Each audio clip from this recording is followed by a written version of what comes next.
Chapter 6. An Honor for a Sagon. Gage jolted awake with a strong hand grasping his shoulder. "Wake up, Sekar." "Grandfather, what are you?" Gage rubbed his eyes. "Shh. Don't disturb your sister. Come on." His grandfather yanked him out of bed, shushing him again, and hauled him through the curving corridor toward the foyer and out the door. "What about my shoes and shirt? No questions." A chill air hit him on the other side of the door. Summer wouldn't return for a few months, so the night wind still left frost behind when it came and went. "Is it trouble? Humans?"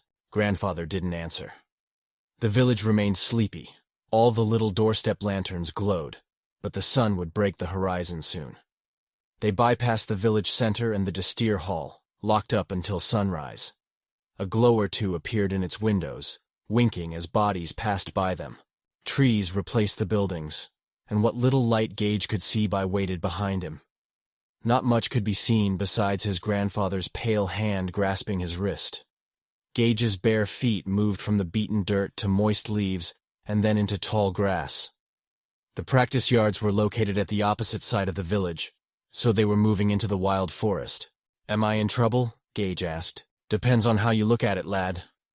He led Gage around tall bramble, through tight thickets, and across ancient caved-in crevasses bridged with logs. These crevasses and various sinkholes found in Nor were created long ago during troll attacks. Without his shirt, Gage shivered in the night air.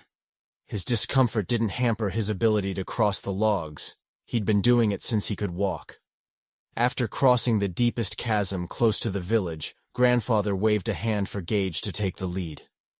He pointed into a small tunnel formed under a thicket with limbs and roots bowing overhead. Grandfather whispered, "In there. You go first." Gage swallowed and obeyed, bending over to move through. A pale violet light glowed at the end of the tunnel, accompanied by a humming sound. Gage desisted from trying to stay on his feet and planted his hands on the ground for a full crawl as the tunnel tightened around him. "Grandfather, is this—" Grandfather wasn't there when he glanced over his shoulder. Now alone, his teeth chattered for a different reason. He blew out a breath through puffed cheeks and continued forward, emerging from the tunnel into a clearing. Glowing violet lanterns hung from tree branches in a perfect circle. At the center of the clearing, 4 Destier maidens stood around a woolly ox pelt on the ground, humming the ominous tone, their expressions somber and distant. Each one wore a glowing stone on a necklace which cast a blue light across their faces, adding eerie shadows to their painted skin. The Destier always strove to look like the same person, all wearing their hair hanging long and straight. Each one's face wore the same painted purple line running across the eyes, and the rest of their faces were doused with powdery white, even over their lips. "Who comes into the Bright One's sacred place?" One Destier maiden asked in a strong, commanding voice easily recognizable as that of Alhana, the head Destier maiden. "Gage Lockhahan comes to the Bright One's sacred place." The other 3 maidens answered together. "How dare he trespass upon the Bright One's sacred ground?" Her rhythmic voice rolled over tones like hills and valleys, similar to the way sermons were given, but a world more frightening tonight. "Shall he live tonight or die tonight?" "He was cold! He was cold!" The other 3 answered. "And arrived on time to answer the Bright One's call. That's why he should live. He should live." The head maiden raised a hand in his direction. "Gage Lockhahan, you are called to service. Enter the grove and kneel." Shivering more violently than ever, Gage obeyed and took his place on the white ox skin. The Destier maidens closed in around him, bringing a scent like lavender and charcoal. The leader confronted him head-on, arms crossed with her thick, silken robes draping to the ground. Her hair must have been about knee-length, almost as long as his grandfather's hair. She frowned with her eyes squinting and continued her rhythmic speech, practically singing, though her volume reached ear-piercing levels. "A pathetic excuse for a candidate. No, sister, he is fair, you'll see. Look inside, please, and judge him as is just. His soul deserves as much. If you insist, little sisters." She reached out and slid her long fingers around his head and into his hair. Her eyes closed, and a cold tingle spread across his entire head from his eyes to the back of his skull.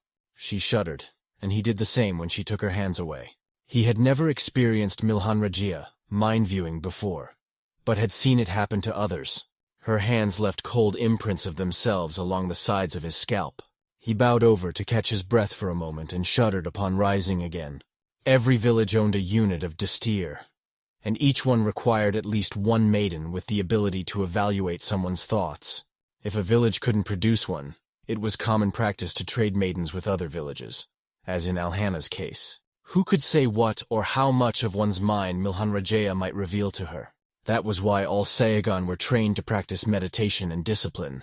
This evaluation could lead to any kind of punishment if the Distir maiden found something she didn't like, even if the elf in question acted fine on a regular basis. I saw his mind, Alhana proclaimed. This one is fair. I have glimpsed his soul. He is fair. The other maidens threw their hands up and howled before yelling, I knew it. I knew it. We'll have another Sagan. Praise to the Bright One.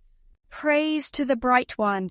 The head maiden echoed, and held a confident smile when she looked down at Gage again, who gawked. Gage Lockhairhen, she said. The muscles in her face relaxed and the slight hint of a smile graced her lips.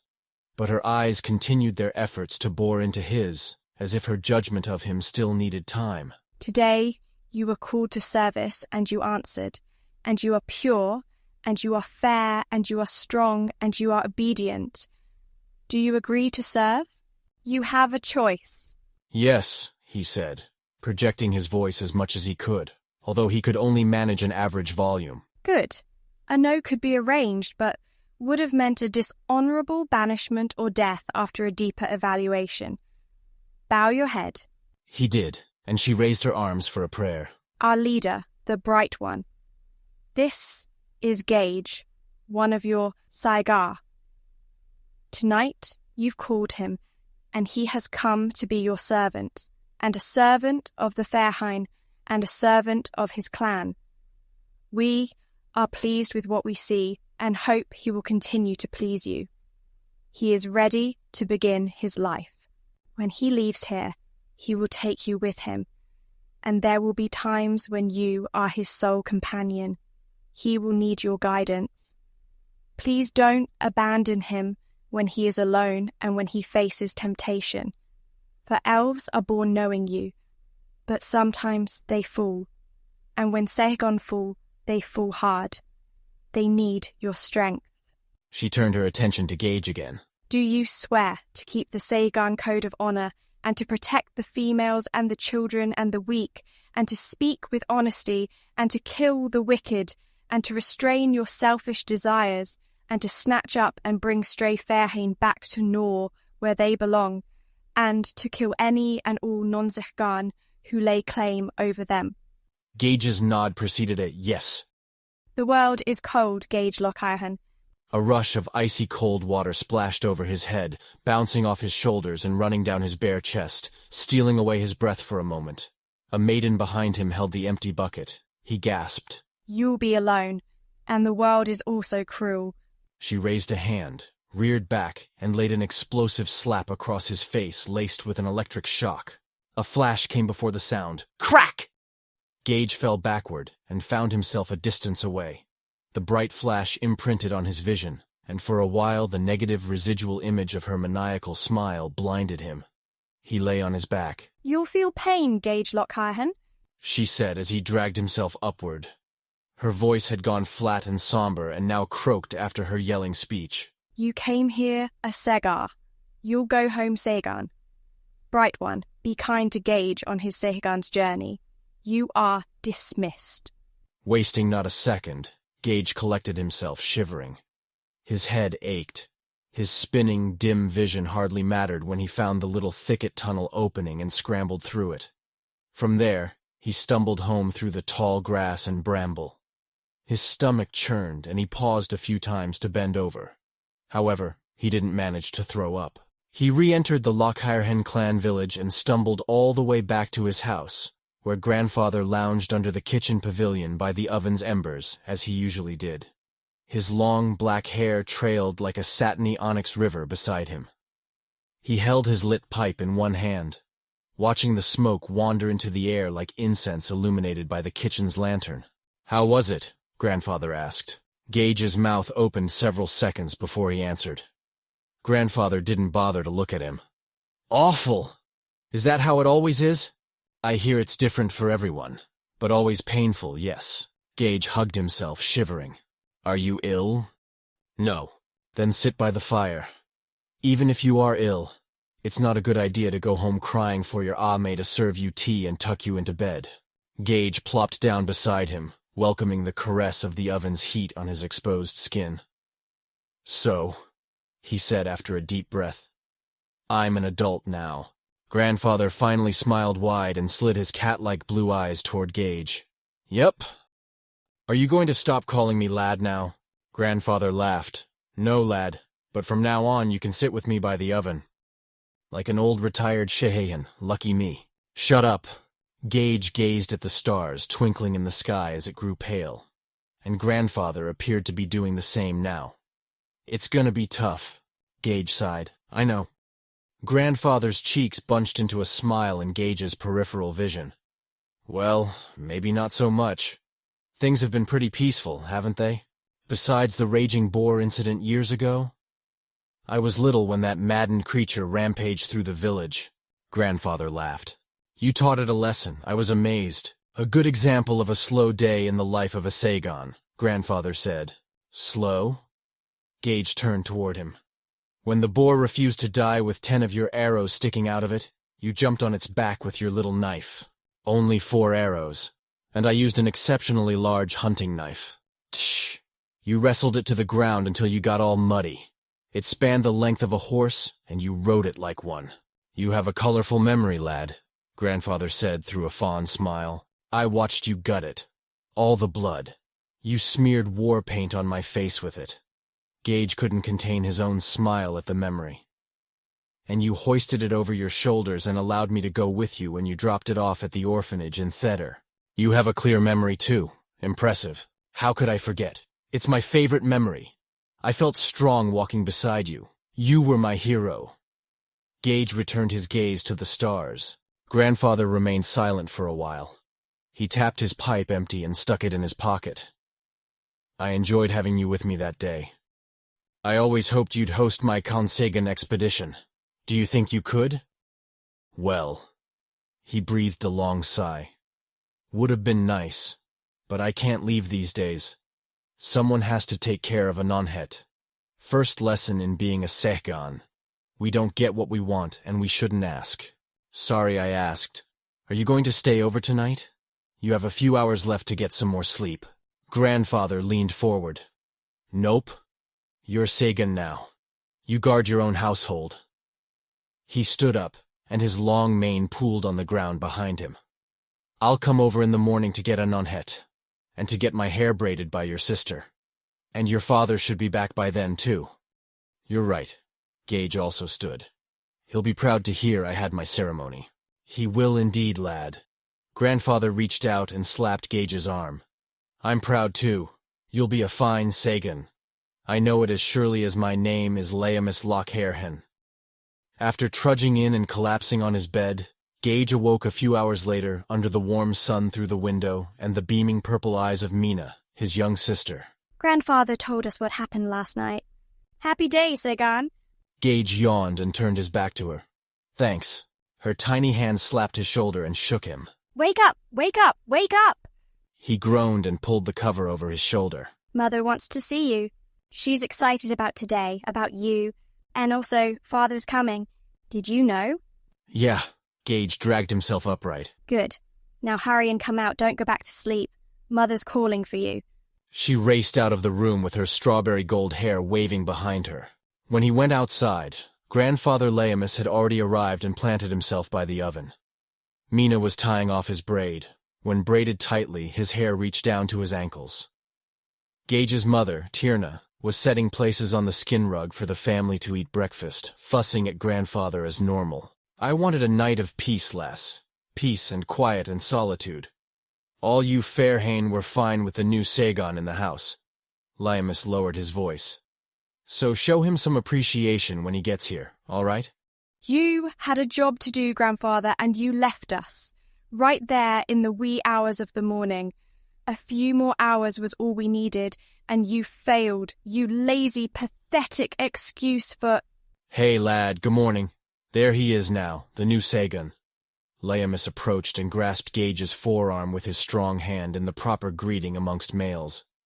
He leaned in to grunt into his ear. "Help me out, will ya?" Gage, his mother said, throwing her graceful arms out. Amonomori, I'm so proud of you. Welcome, my son, to your new Sagan life.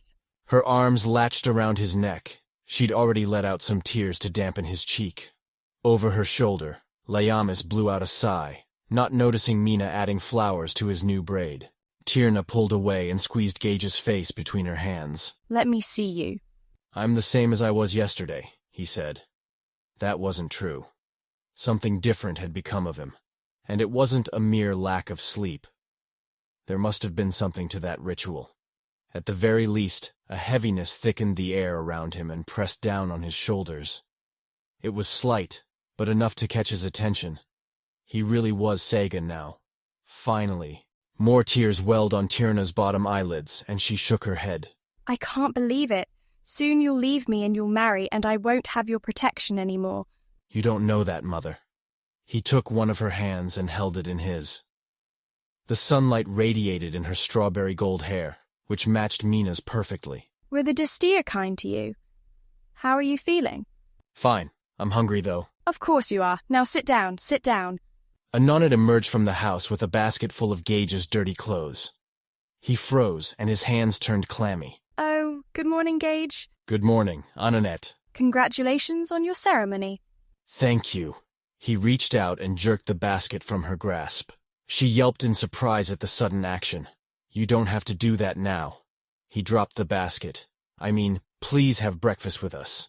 She proceeded toward the picnic, gripping her wrist in her other hand. When Gage sat on the skin rug beside Leamus, his grandfather shook his head, suppressing a smile.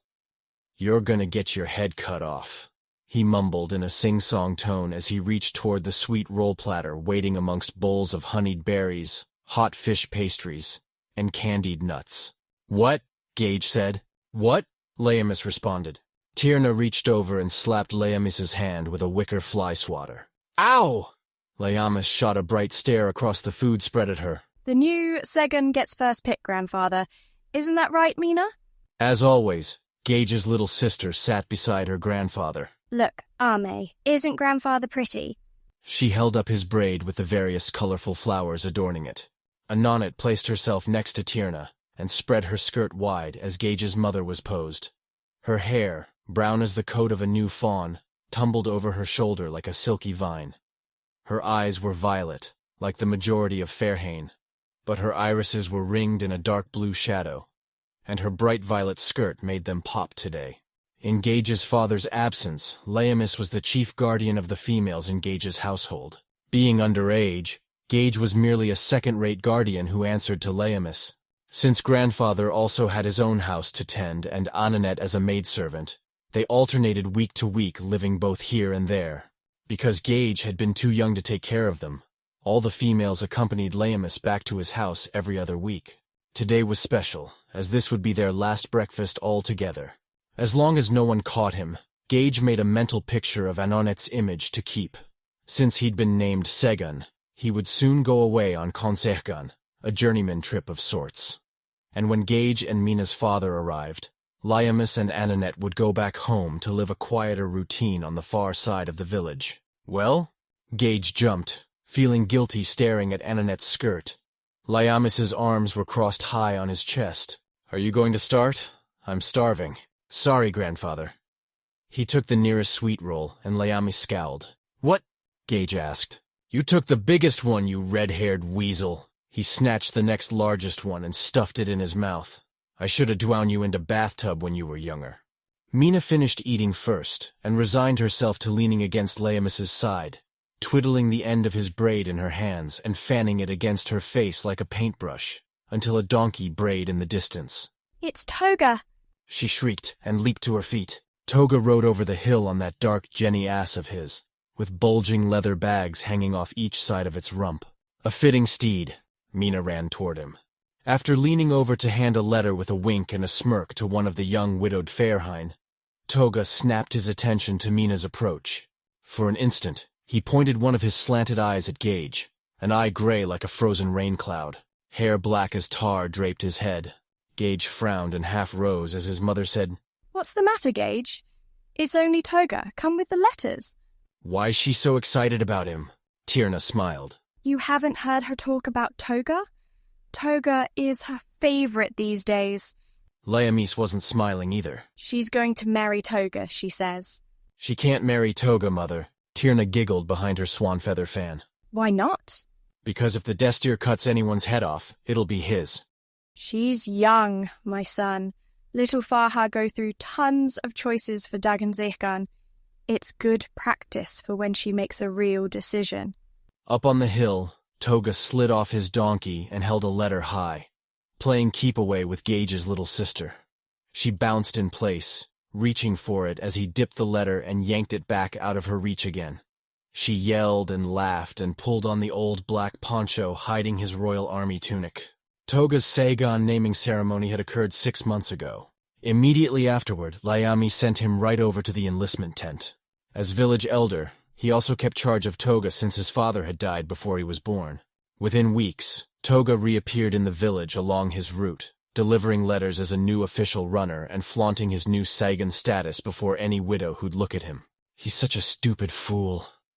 Gage settled down again and selected a bowl of honeyed berries from the array of food.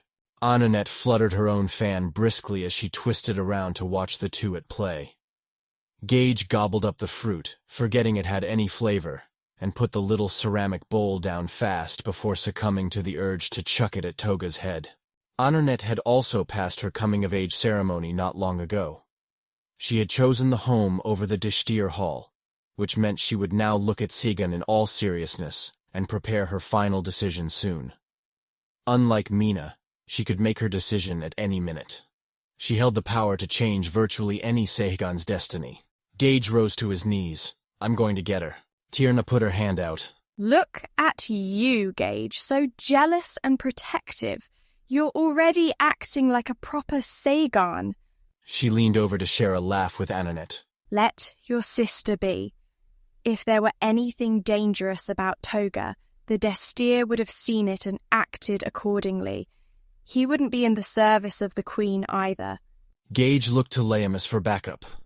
He was frowning deeply and quiet for one such as him. Toga remounted the donkey and rode away as Mina skipped back down the hill. "It's for me, Mother. Look, look! It's from Father, and it's for me." "How wonderful, my Gwenhwyha. Now please tell me he hasn't been delayed." Mina untied the ribbon and unfolded the letter. A white flower petal fluttered out and landed by her bare feet. "Oh, look what he sent me." She lifted it over her head for all to see. She struggled through reading the handwriting. "A gift for the lovely Est Farha in Nor. This petal fell off the Queen's crown. Don't tell her I took it off the palace floor. I love you deeply and will see you soon." She held the petal high again. "It's from the Queen's crown. Can you believe it?" "Of course," Tierna said. "He serves in the Queen's Guard, lass. He sees her every day. But he was discharged, and from now on will guard us instead." Mina pranced over to sit beside Layamis again. "Grandfather, look!" "Marvelous, lass. Don't lose it now. Keep it in a book. That's a good way not to lose a small thing." "Good idea." While the Fairhain cleaned up, Layamis went about the house packing his spare clothing and anything else he stowed there for convenience. Gage sat on the spare bed assigned to Layamis, watching him fold undershirts and tunics. "Does Ananette ever talk about Toga?" Gage asked. Layami stopped moving to aim a sharp glare at him. "No." Gage closed his mouth. It didn't mean she didn't think about him. He continued folding. "It gets easier, lad. I'd tell you what to do, but I think you've heard it 1,000 times before, like all Saigar and Saigan here. Thoughts about love are forbidden thoughts," he recited. "See, you remember." "I'm talking to the wrong person. You've been married, and you wrote those books," Gage said. "The humans like those books. But you're right, I was married, long ago. Now I'm in your boat. Talk about something else. Which direction will you go?" On my Consegan? No, Laomis said. The next time you have to take a piss, yes, your Consegan. Gage shrugged and dropped his eyes to the floor.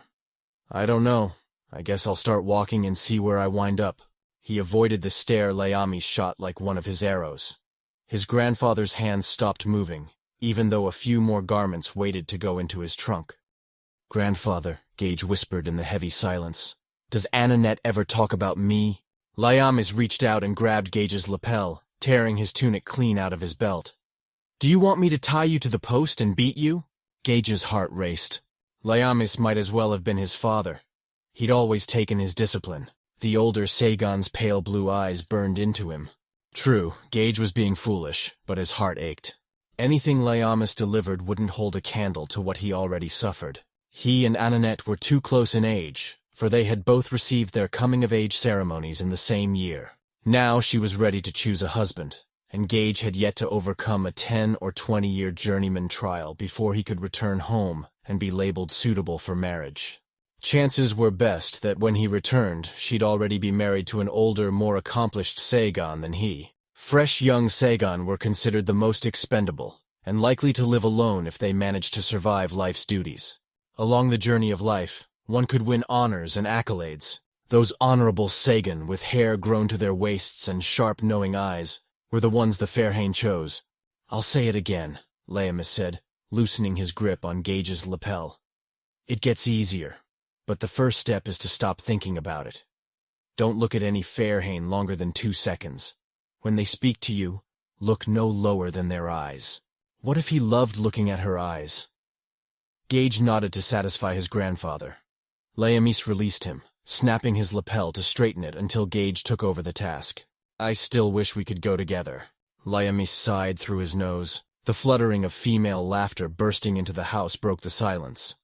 Annette's laughter stood out, causing Gage to close his eyes. If Laomis noticed his reaction, he'd take whatever beating he earned. The front door banged open. Gage. Annette's footsteps tapped in the circular corridor toward the spare room they occupied. Laomis shook his head, glaring. Yes, Gage called back, rising. Gage? Annette burst into the room, and Gage met her to deliver an answer. Yes, he said. She took his hands. Her smile widened around her teeth. Yes, Gage said again. It's your father. He's back. He's just appeared over the hill. Come outside. She whipped around and ran out again. Before darting out after her, Gage glanced at Laomis and found him frowning over crossed arms. Dismissing his grandfather, he ran on. Tyrna ran right across the buttercup-speckled grass to greet Trisdahan, her husband. He dismounted a fine white horse with an exquisite saddle. He'd barely turned off the road when she approached and threw her arms around him. Laomis followed Gage outside to watch the spectacle. Tyrna clearly didn't care she displayed such improper, excited, and affectionate behavior. She'd always been full of life, singing and dancing through her chores and laying kisses all over her children. Gage's father knew her well and obliged her at least for today, returning the embrace and lifting her off the ground. Her dark green skirt waved on the breeze, and his herringbone braid, the standard Norian military hairstyle, bounced around on his shoulder blades. Turning toward the house, they came back hand in hand, Trisdahan's other hand leading the horse. Mina hid behind Laomis's legs. Trisdahan's eyes landed immediately on Gage. I recognize that fiery bright hair. Gage! He lashed out a rock-hard arm and Gage caught it, doing his best to match its hardness. Trisdahan's hair was almost as dark as Laomis's, whom he took after. Tyrna's hand stayed plastered to her husband's shoulder, and she patted him to get his attention. Trisdahan, Gage's ceremony happened last night. He's Sagan now. His father's eyes turned back to him, brighter than before. Have I been away so long? Gage said nothing, but kept his mouth wide and his gaze level with his father's. Congratulations, my son. What is your strength? Archery? He leaned back with his warm smile. Like grandfather. It would be swords if I'd had the good fortune to stay around as you grew. I want to hear all about you. Let's talk late into the night. Gage bobbed his head. Yes, father. Tyrna waved a hand, drawing his attention to Laomis next. And you know who this is, of course. Grandfather! He grasped Laamis's forearm as he had Gage's, and they exchanged tight, fearsome smiles with bared teeth, as Sagan customarily did. "You look exactly the same as you did when I became Sagan. Amazing." "My stories aren't lies," Laemis said. "I must say thank you. Actually, I can't thank you enough for your service to my family in my absence." "Thank you, grandfather." He stepped back and gave a low, sweeping bow, holding it for several seconds. "None of that now, lad. Stand up. I do it because I love them and I love you. It's all a matter of duty. Stand up." Tristahen gave him one more smile, this one warmer and more loving than that which Sagan usually gave each other. When he turned to Ananet, she curtsied. "This is Ananet," Tierna said. "About 8 years ago, soon after your last visit, she lost her family on a hazardous trek. Laemis volunteered to take her in and keep her until her adulthood. She's his maidservant properly. She became Fairhain this year." Tristahen gave her the warm smile due to Fairhain and bowed low. "My condolences to you for your loss, but I am glad my grandfather took up the honor of providing you his security." "Thank you, Sagan," Ananet responded, bowing her head. "And—" Tristahen began, looking around. "And she's down there, hiding behind her grandfather. Mina, step forward." Mina clung to Laamis's leg, his braid in one of her hands. While Gage remembered seeing his father on and off over the years as he grew, Mina did not. She would soon turn 8, and about 8 years ago Tristahen's last visit had occurred. He squatted to be at her level, showing her his unrestrainable smile. Mina stepped in front of Laemis. Taking the end of his braid back, he nudged her forward, and she ventured on cautiously, hiding her mouth behind her own hair. For her, Tristahen's voice softened the most. "Nice to meet you, Mina. I heard much about you in letters from your mother." She paused to reach into her largest skirt pocket. "I got your letter today from Toga. Thank you for the gift." "You're welcome." He held out his open palms. "You'll get many, many more gifts from now on, and stories every night." At the word stories, Mina checked Laemis, whose face had gone uncharacteristically blank. But he gave her a nod. Tears streamed out of Tierna's eyes so generously, Ananet put her arm around her. Mina stuffed the folded letter back into her pocket. "I would like to hear your stories, Father." She placed her hands in one of his, and he covered them over with his other hand, the silent promise of protection a Sagan could make to any female. Laemis turned back toward the house. "I should get back to packing." Tierna moved in and took Tristahen's hands from Mina. "I saved you a feast of breakfast. Come to the rug and eat. I'm sure you're hungry." Tristahen managed to convince Laemis to stay a bit longer, and long after sunset the 3 Sagan lounged around the fire on floor cushions in the central chamber, talking amongst themselves after Tierna and Ananet retreated to the back rooms. Mina had fallen asleep on Tristahen's lap, and he still absently stroked her hair in absolute contentment. "Queen Calanhanen," Tristahen said, leaning over his sleeping daughter, "is also the Grand Destir." Laemis's expression drifted into a stare. "How'd that happen?"